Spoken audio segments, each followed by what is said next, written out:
Quels sont les signes de la puberté chez la fille ? Bienvenue sur Sépal, la sexualité expliquée aux parents pour parler d'amour à leurs enfants. Aujourd'hui, je vais vous parler des signes de la puberté chez la jeune fille pour vous aider à les reconnaître et à en parler avec vos filles. Donc, la puberté commence au moment où les glandes génitales commencent à produire des hormones sexuelles. Donc, chez la femme, ces hormones sont les œstrogènes et la progestérone, et elles sont produites par les ovaires. La puberté chez la fille commence entre l'âge de 10 et 13 ans, ce qui est en moyenne 1 à 2 ans plus tôt que pour les garçons. Je vais brièvement balayer les signes physiques que vous pourrez voir chez votre fille. Donc la première partie de la puberté va durer 2 ou 3 ans avant les premières règles, qui en fait seront le signe visible que la jeune fille est fertile et capable de physiquement porter un enfant. Le premier changement dû à la sécrétion d'estrogène que vous pourrez observer est l'augmentation de la poitrine. Cela se manifestera par une élévation dans un premier temps des bouts de seins, puis le développement de la poitrine. Les seins de la petite fille vont commencer à grossir et pas forcément symétriquement, et les mamelons vont se colorer. Mais si leur développement commence vers 10 ans, ce n'est qu'à 18 ou 19 ans qu'il s'arrêtera. Pour autant, la forme des seins pourra encore évoluer avec la grossesse et l'allaitement, par exemple. Rien n'est fixé. En parallèle de cela, les glandes sébacées et sudoripares entrent en fonction. Ce sont les glandes qui produisent une transpiration qui peut sentir mauvais. Et ces glandes provoquent aussi la sécrétion de sébum qui font apparaître l'acné. Mais rassurez-vous, parce qu'une bonne hygiène de vie, une bonne alimentation réduit grandement les soucis qui sont pour la plupart passagers. Alors, peu de temps après ces premiers changements que vous pourrez repérer, apparaîtra la pilosité. Donc, elle commence la plupart du temps sur le pubis, puis sur toute la vulve, et parfois jusqu'à l'aine. Les poils sous les bras aussi commenceront à apparaître. La plupart du temps, ils apparaîtront après les poils pubiens. Le fait de muer, on en parle souvent pour les garçons, mais cela produit aussi chez les filles. La voix de la petite fille est différente de celle de la femme. Enfin, les œstrogènes agissent sur le col de l'utérus. C'est d'ailleurs là leur action principale. Col de l'utérus qui commence à produire de la glaire cervicale. Je vous ferai un podcast pour vous expliquer ce que c'est. Les jeunes filles pourront remarquer alors ce qu'elles appellent des pertes blanches au niveau de leur vulve. En fait, ces pertes blanches sont de la glaire fertile. Et c'est un signe précurseur des premières règles. En même temps, cela se voit moins, mais la vulve se modifie. Les grandes lèvres deviennent plus proéminentes, les petites et le clitoris se développent. Et à l'intérieur, l'utérus bouge lui aussi. Il s'agrandit jusqu'à atteindre peu à peu sa taille adulte, c'est-à-dire environ 6 cm sur 4 sur 2. Et c'est 3 à 5 ans après l'apparition des premières règles qu'il aura une taille plutôt définitive. Les œstrogènes ont aussi la fonction primordiale d'agir sur la croissance des os longs. C'est grâce aux œstrogènes que la jeune fille a sa principale poussée de croissance qui a lieu avant les premières règles. Mais les changements corporels vont se poursuivre pendant environ 3 ans après l'apparition des règles. Les hanches vont aussi s'élargir, la taille va s'affiner. Les œstrogènes ont aussi un impact sur les tissus adipeux, et donc la graisse qui va recouvrir les hanches et les cuisses. Donc c'est normal pour une femme d'avoir de la graisse. Bien sûr, toutes les étapes que je vous ai citées ne sont pas fixes. Chaque fille se développe à son rythme, l'ordre peut un peu varier, etc. C'est pour vous donner un ordre d'idée de ce que vous pourrez voir se passer chez vos filles. Parlons un peu des relations entre filles et garçons au début de la puberté. Comme dit au tout début, les filles sont pubères avant les garçons, de leur âge. Alors, à l'heure où la norme et la mixité dans les écoles, cela peut évidemment poser des problèmes. Parce qu'avant la puberté, quand ils sont encore des jeunes enfants en période de latence, les garçons et les filles peuvent se mélanger plutôt facilement. Même si on constate quand même, pour ceux qui sont dans les écoles, c'est assez évident que les filles et les garçons se mélangent finalement pas tant que ça. Une fois que les filles sont entrées en puberté, cela devient encore plus délicat de mélanger les filles et les garçons. D'un côté, les garçons restent encore des enfants, comme j'ai dit, pendant 1 ou 2 ans après que les filles aient commencé leur puberté. Donc ces garçons qui sont encore des enfants voient se multiplier autour d'eux des filles qui commencent à avoir des corps de femmes. Ça peut être un peu difficile pour les garçons d'accepter que les filles deviennent plus grandes ou plus fortes physiquement qu'eux, même si ce n'est que passager. D'un autre côté, les filles mûrissent aussi psychologiquement avec ce qui se passe dans leur corps. Elles commencent à avoir des préoccupations d'adultes, enfin pour le moment c'est d'adolescents on va dire, qui du coup n'intéressent pas encore ces garçons qui sont encore des petits garçons. Les relations entre filles et garçons deviennent alors compliquées et c'est très naturel qu'au début de l'adolescence, entre 11 et 13 ans, les filles et les garçons ne fassent quasiment plus d'activités ensemble. Vous voyez, une classe de 6e, 5e, il y a quand même peu d'interaction entre les filles et les garçons.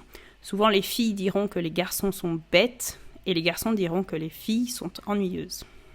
Aussi, attention, parce qu'à l'heure de la pornographie, à l'heure où un enfant de 8 ans peut voir de la pornographie, cela encourage beaucoup les filles à se comporter et à se vêtir très tôt comme des femmes.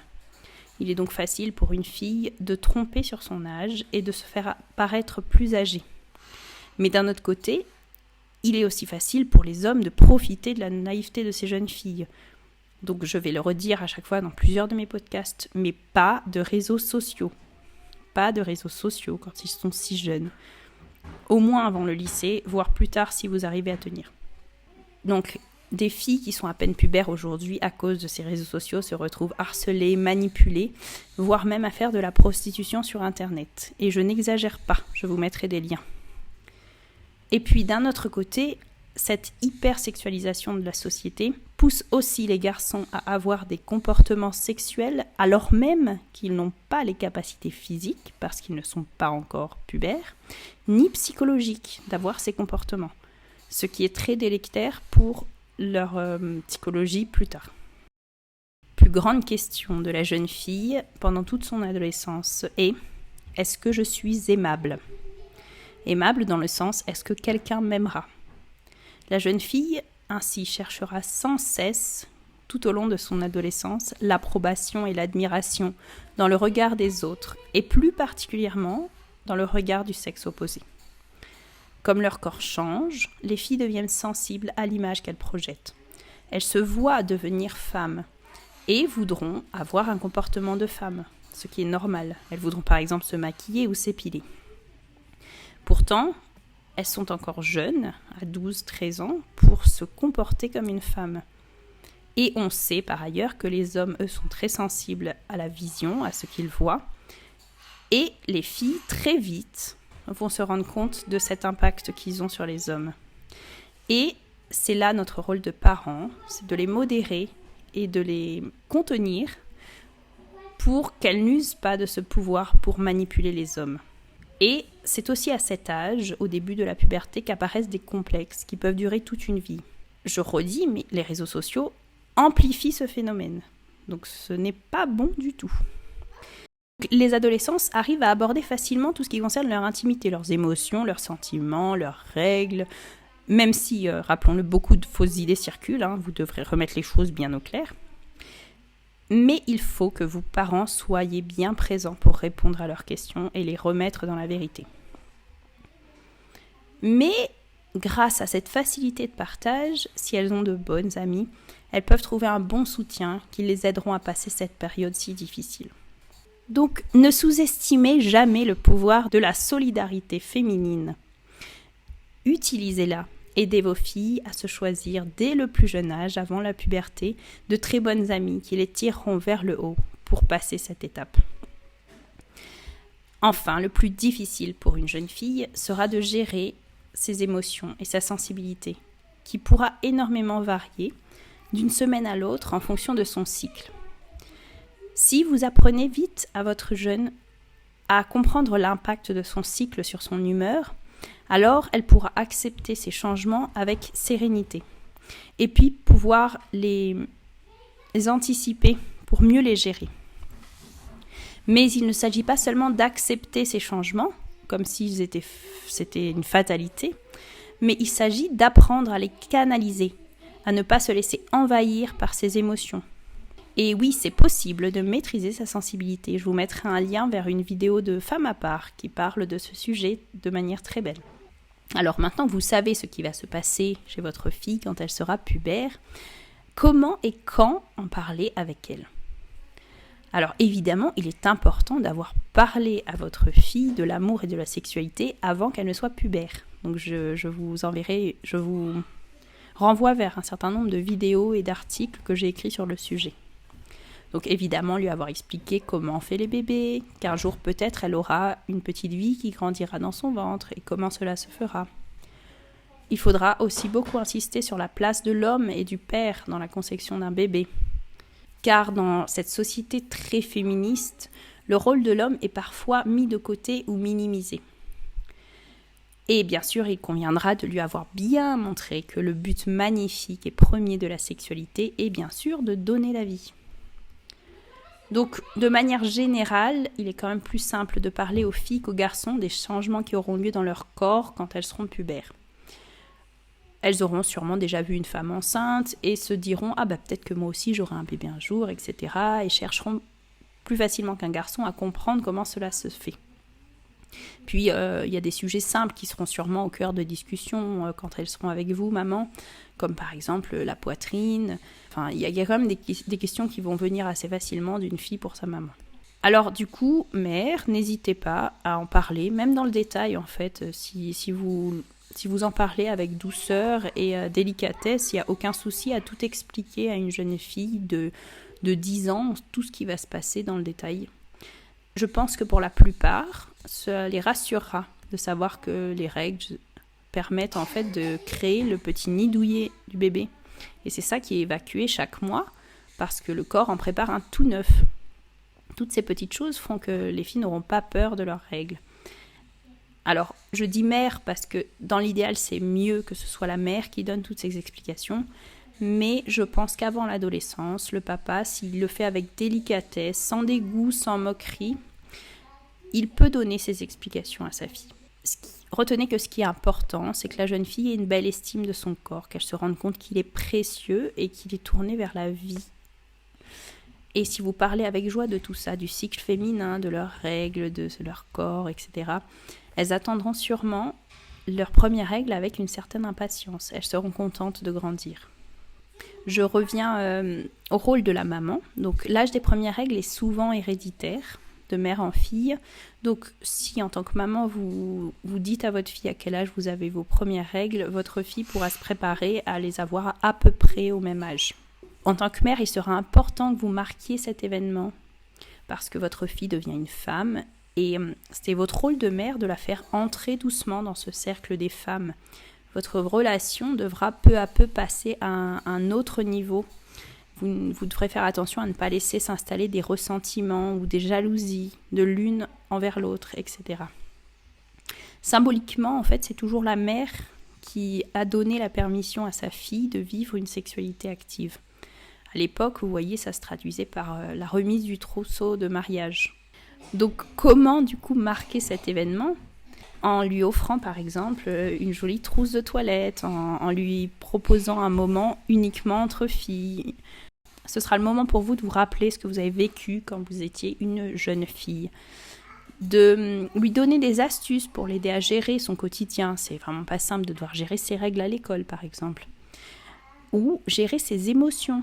Comment est-ce que vous passiez des contrôles quand vous aviez vos règles ? La fille a besoin d'entendre de la bouche d'une femme adulte, d'autant mieux sa mère, en qui elle a confiance. Elle a besoin de conseils pour apprendre à gérer tout cela. Donc le défi de la jeune fille, comme dit, est de canaliser ses émotions et ses sentiments pour donner le meilleur d'elle-même et ne pas tomber dans la sensibilité. Comme nous dit le père Jean-Dominique dans Études de psychologie chrétienne, la sensibilité est une bonne servante, mais une mauvaise maîtresse. Alors concernant le père, son rôle est évidemment essentiel. On fait un enfant à deux et le père doit s'impliquer dans l'éducation sexuelle de sa fille. Lui aussi devra marquer ce moment où sa fille a ses premières règles. Donc lui offrir un bouquet de fleurs, enfin quelque chose d'assez qui sort un peu de l'ordinaire, qu'elle se sente valorisée. Il s'agit pour le père de faire comprendre à sa fille qu'il a vu, qu'il avait remarqué qu'elle grandissait et qu'il était là pour l'accompagner à devenir une femme. Ce sera donc à lui, en tant qu'homme, de rassurer sa fille sur son physique. Parce que, comme j'ai dit, sa fille cherche à savoir est-ce que je suis aimable, est-ce que quelqu'un va m'aimer ? Et évidemment, aimer par qui ? Par un homme. Donc lui, c'est un homme, c'est la figure masculine qu'elle aura en face et qui va lui donner les clés de comportement à avoir, notamment avec les garçons. Donc la fille à cet âge pourra avoir une relation compliquée avec sa maman. C'est tout à fait normal, mais du coup ce sera au père de lui faire remarquer si la tenue de sa fille n'est pas décente, parce qu'elle ne pourra peut-être pas l'entendre et le comprendre si cela vient de sa mère. Donc il ne devra pas hésiter à lui rappeler ce que cela fait aux hommes dans leur corps de voir une fille habillée non décemment. Pour certaines filles, il faudra qu'il rentre dans le détail de ce que cela fait aux garçons. Comme dit la fille, cherche l'admiration des hommes, mais paradoxalement ne cherche pas que cette admiration soit axée sur leur corps. Donc il faudra leur faire comprendre comment se mettre en valeur, parce qu'une fille peut vouloir être jolie sans souci, mais pourtant sans être vulgaire. Le père devra aussi être très bienveillant avec sa fille, lui montrer son amour et sa considération, et lui faire des compliments sur ses talents. Beaucoup de jeunes filles manquent de confiance en elles et ont besoin d'être valorisées. Et entendre des compliments de son père prend encore plus de valeur. Et rappelez-vous bien, cher père, que si la jeune fille doute de votre amour pour elle, elle ira chercher cet amour, entre guillemets, masculin, chez ses amis, ou avec des stars, ou sur Internet. Et puis ce ne sera pas très compliqué d'avoir cet amour, entre guillemets, par un garçon de son âge, parce qu'il sera très facilement émoustillé. Et encore une fois, c'est pas très compliqué pour une fille de jouer là-dessus. L'enjeu, finalement, de tout ça, sera que l'adolescent comprenne qu'on ne peut vivre un amour durable que s'il est basé sur une amitié solide. Et dans la société actuelle, les amitiés entre filles et garçons, et malheureusement de plus en plus entre personnes de même sexe, sont difficiles à tenir, parce que la pression sociale est forte pour que, dès qu'une amitié naît entre un garçon et une fille, on les pousse à ce que cela devienne une relation amoureuse. Il faudra les aider à résister à cette tentation. Faites aussi attention parce que même une amitié entre deux filles, malheureusement, à cause de cette pression sociale, peut mener à des gestes amoureux et les enfermer dans une homosexualité qui n'était pas forcément voulue. Donc, pour faire grandir ce désir de vivre un amour durable et de connaître de vraies amitiés, la sensibilité des jeunes filles est un vrai avantage. Elles aiment beaucoup, par exemple, les histoires d'amour au début qui finissent bien. Plus tard, elles pourront peut-être comprendre mieux les subtilités, etc. Alors, mettez dans leurs mains de belles histoires, de beaux films qui sont bâtis sur des amitiés profondes et qui aboutissent à un amour durable. Je vous ai fait une bibliographie sur le site où vous pourrez retrouver des histoires intéressantes. Alors, petit bémol, je n'ai trouvé aucune série qui est vraiment nickel sur ces points-là. Il y a toujours des choses qui moralement ne sont pas bonnes. Donc je vous conseille d'éviter les séries. Par contre, niveau film et livres, il y a des belles choses. Alors j'espère que tous ces conseils vous aideront. N'hésitez pas à m'envoyer vos questions si vous en avez, à m'écrire si vous voulez m'exposer un problème plus personnel, je me ferai une joie de vous répondre. Et puis laissez-moi un commentaire, likez, partagez à tous les parents qui ont des jeunes filles. Et puis je vous dis à bientôt pour un prochain podcast. Au revoir.